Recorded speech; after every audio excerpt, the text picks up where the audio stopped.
Wait നിങ്ങൾ ഈ പാട്ട് കേട്ടിട്ടുണ്ടോ?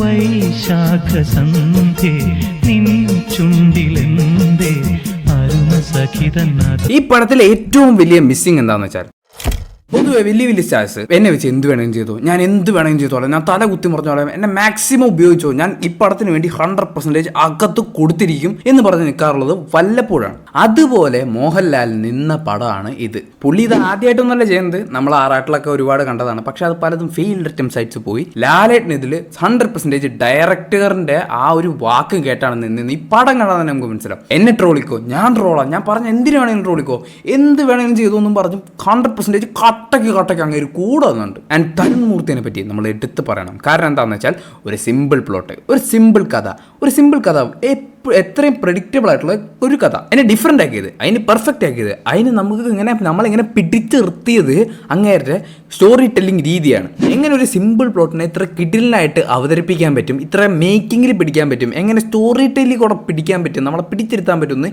ഇങ്ങനെ കണ്ടുപഠിക്കണം.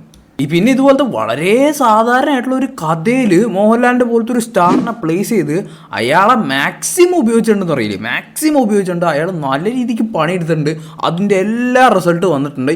ഈ പടം ഗംഭീര ഹിറ്റ് ആവാനും ചാൻസ് ഉണ്ട്. പിന്നെ ഇതിലത്തെ ആക്ടേഴ്സിൻ്റെ കാര്യം പറയുകയാണെങ്കിൽ, ഇവിടെ നമ്മുടെ മോഹൻലാൽ തൊട്ട് സൈഡിൽ ചായ കൊടുക്കാൻ വരുന്ന ഒരു സൈഡ് ആർട്ടിസ്റ്റ് ആണെങ്കിൽ പോലും ഇതിലത്തെ പട്ടിയും പൂച്ചയും വരെ നല്ല രീതിക്ക് അഭിനയിച്ചിട്ടുണ്ട്. ഞാൻ ഒരു തരത്തിലും തമാശ പറയല്ല, സീരിയസ്ലി നിങ്ങൾക്ക് ഈ പടം കണ്ടാൽ മനസ്സിലാവും, നല്ല രീതിക്ക് എല്ലാതും നിങ്ങൾ അഭിനയിച്ചിട്ടുണ്ട്. പിന്നെ കുറേ കൊല്ലങ്ങളായി മോഹൻലാലിനെ ഇങ്ങനെ കണ്ടിട്ട് പലപ്പോഴും ഞാൻ അങ്ങനെ വിചാരിച്ചു, ഞാനിപ്പോൾ കാണുന്നത് നരലിലെ മോഹൻലാലിനെയാണോ, ചില ഷോട്ട് കണ്ടപ്പോൾ ഞാൻ വിചാരിച്ചു ഞാൻ ഇപ്പോൾ കാണുന്നത് മൊപ്പത്തിലെ മോഹൻലാലിനെയാണോ, ചിലപ്പോഴൊക്കെ ഞാൻ വിചാരിക്കും ഇത് നരലിലെ മോഹൻലാലാണോ. അങ്ങനെ പലപ്പോഴും പല രീതിയിൽ നമുക്ക് പണ്ടത്തെ ലാലേട്ടനെ ഇങ്ങനെ ഓർമ്മപ്പെടുത്തിക്കൊണ്ടേയിരിക്കും പുള്ളി.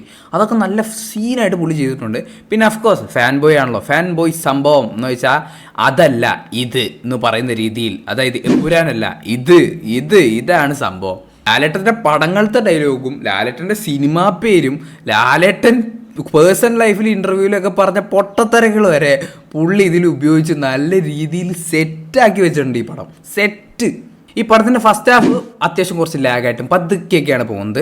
കാരണം അത് ആവശ്യമാണ്. നമ്മൾ ഒരിക്കലും ഒരു പടത്തിനെ ഫസ്റ്റ് ഹാഫ് വെച്ച് വിലയിരുത്തരുത്. കാരണം ഫസ്റ്റ് ഹാഫ് ടിപ്പിക്കലി മിക്ക പടങ്ങൾക്ക് ഒരു സെറ്റപ്പാണ്. സെക്കൻഡ് ഹാഫിലാണ് ആ ഒരു പടത്തിൻ്റെ സോൾ ഇരിക്കുന്നത്. ഇതിലും അതെ, ആ ഒരു ഫസ്റ്റ് ഹാഫ് വളരെ പതുക്കെ, അല്ലെങ്കിൽ ചിലർ മെറ്റാ ജോക്സും കാര്യങ്ങളൊക്കെ ആയിട്ട് ഇങ്ങനെ പതുക്കെയാണ് പോകുന്നത്. അത്യാവശ്യം ഇത്തിരി സീരിയസ് ട്രാക്ക് ഓടിക്കുന്നത് ആ ഒരു ഇൻ്റർവെല്ലിൻ്റെ അടുത്തേക്ക് ആകുമ്പോഴും പിന്നെ സെക്കൻഡ് ഹാഫ് പക്ക ട്രാക്കിൽ കയറുന്നുണ്ട്. ഇനി ഇതിലത്തെ വില്ലന്മാരെ നമ്മൾ പ്രൈസ് ചെയ്തേ പറ്റൂ. കാരണം പുതുമുഖം എങ്ങാണ്ടാണ് പുള്ളി, എന്ത് കിടിലനായിട്ടാണ് അഭിനയിക്കുന്നത്.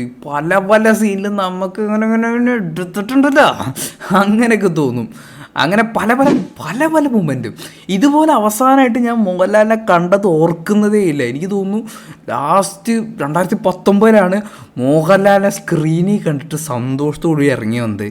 ആ 5-6 വർഷങ്ങൾക്ക് ശേഷം പിന്നെയും സന്തോഷത്തോടെ ഇറങ്ങി വന്നിരിക്കുകയാണ് പട്ടം കഴിഞ്ഞിട്ട്. പിന്നെ ലാലേട്ടന് നമ്മൾ അറിയുന്ന പോലെ ഒടിയൻ്റെ ശാപം, ഒടിയൻ കഴിഞ്ഞതിന് ശേഷം പുള്ളിയുടെ മുഖമൊന്നും വലിയ രീതിക്ക് അനങ്ങിയിട്ടില്ല. അത് ഉള്ളതാണ്. എന്നാൽ ആ ഒരു ലിമിറ്റേഷനിൽ നിന്നിട്ട് പുള്ളി ചെയ്ത് നല്ലതാക്കിയ ഒരു പടമാണ് ലൂസിഫർ. പക്ഷെ ഇതിൽ എൻ്റെ ദൈവമേ എന്ത് നന്നായിട്ടാണ് അഭിനയിക്കുന്നത്. ചില സീനൊക്കെ കാണുമ്പോൾ കണ്ണീര് വരും.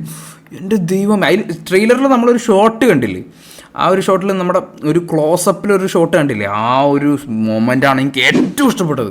പിന്നെ ബാക്ക്ഗ്രൗണ്ട് സ്കോറും മ്യൂസിക്കൊന്നും ഞാൻ വലിയ കാര്യമായിട്ട് ശ്രദ്ധിച്ചില്ല. ഞാൻ ഓൾറെഡി ആ ഒരു പടത്തിൻ്റെ ആ ഒരു അകത്ത് തന്നെയായിരുന്നു. ഞാൻ ഒന്നും ശ്രദ്ധിക്കേണ്ടായിരുന്നില്ല. ഞാൻ ജസ്റ്റ് എൻജോയ് ചെയ്യായിരുന്നു. ഞാൻ മോഹൻലാലിൻ്റെ പെർഫോമൻസും ശോഭന മാമിൻ്റെ പെർഫോമൻസും അവർ തമ്മിലുള്ള ആ ഒരു കെമിസ്ട്രിയും കാര്യങ്ങളൊക്കെ ഇങ്ങനെ ഇരുന്ന് കണ്ടുകൊണ്ടേയിരിക്കുമായിരുന്നു.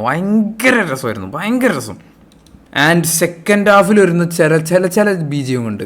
അതാണ് എനിക്ക്, അതും എൻഡിങ്ങിനോട് ചേർന്ന് കുറച്ച് സാധനങ്ങളൊക്കെ വരുന്നുണ്ട്. അതൊക്കെയാണ് എനിക്ക് റിയലി ഇഷ്ടപ്പെട്ടത്. ഭയങ്കര ഇഷ്ടപ്പെട്ടു എനിക്ക് ആ ബീജിയവും കാര്യങ്ങളൊക്കെ.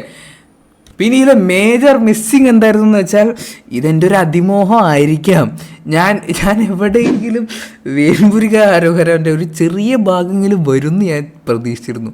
അപ്പോൾ അത് ഉണ്ടായിരുന്നെങ്കിൽ കുറച്ചുകൂടി നന്നായിരുന്നേനെന്ന് എനിക്ക് തോന്നിപ്പോയി. ഇതെൻ്റെ ഒരു അതിമോഹമാണ്. അതിപ്പോൾ നടക്കാനൊന്നും പോകണില്ല. പക്ഷേ എന്തിനേലും എൻ ക്രെഡിറ്റ്സിലെങ്കിലും ഇതൊന്ന് കേട്ടിരുന്നെങ്കിൽ. പക്ഷേ എൻ ക്രെഡിറ്റ്സ് അങ്ങനെ ആ ഒരു പാട്ട് വയ്ക്കാൻ പറ്റിയൊരു സംഭവം ഒന്നല്ല. പക്ഷെ എന്നാലും എന്തായിരുന്നെങ്കിൽ എന്ന് ഞാൻ ആലോചിച്ചു പോയി. അതായിരുന്നു ഈ പടത്തിൽ ശരിക്കും എൻ്റെ മേജർ മിസ്സിങ്. ഞാൻ ശരിക്കും ഇത്രയും നാളിന് ശേഷം ഞാൻ ഒരു പടം കണ്ടിട്ട് ഇത്രയും സന്തോഷത്തോടു കൂടി ഇറങ്ങി വരുന്നത് ഇത്രയും നാളിന് ശേഷം, കുറേ നാളിന് ശേഷമാണ് ഞാൻ ഒരു പടം കണ്ടിട്ട് ഇത്രയും സന്തോഷത്തോടു കൂടി ഇറങ്ങി വരുന്നത്. എനിക്ക് എന്താ പറയേണ്ടതെന്ന് പോലും അറിയാൻ പാടില്ല.